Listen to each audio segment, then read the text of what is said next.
Honourable members.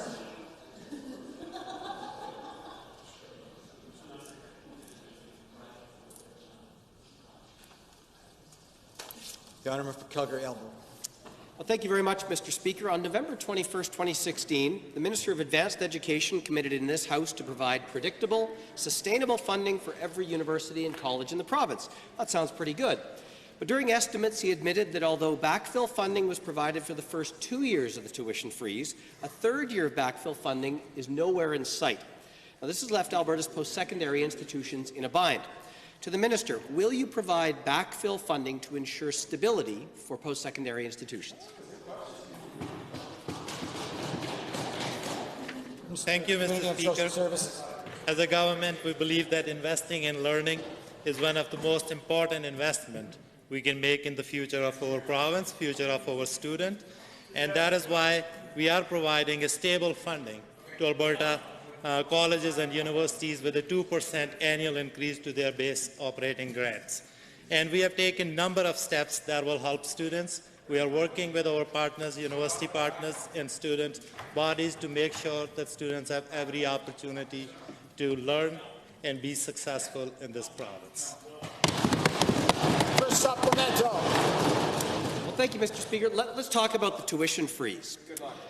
It's interesting that neither student groups nor the institutions themselves ever asked for a tuition freeze. That's because they didn't want to sacrifice quality due to budget constraints.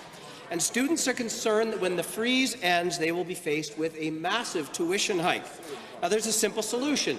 Legislate a tuition cap that increases by no more than inflation.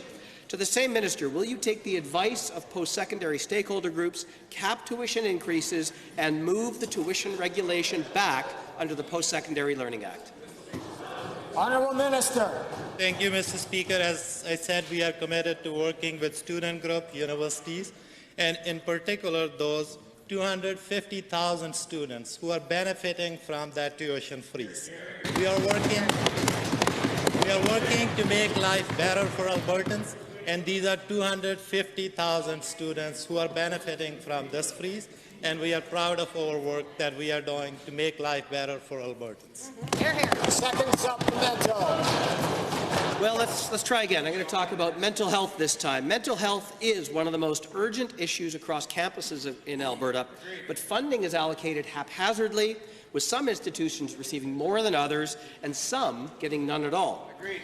The Alberta Student Executive Council recommends that mental health funding is based on a per-student model. At $25 a student, it would cost only $6.7 million, and that would include the 115,000 students who currently do not receive any support. Again, to the Minister of Advanced Education, why have you not committed stable, predictable, and sufficient funding for post-secondary mental health? Honourable Minister. Thank you, Mr. Speaker. As I said, we are working to make life better by protecting the things that make difference, and that includes mental health supports. And in Budget 2017, we have increased $3.6 million funding to support the mental health supports, and we are also working with Minister of Health on this issue, and that's a priority for us to provide the supports that Alberta needs to be successful, and certainly we are doing just that.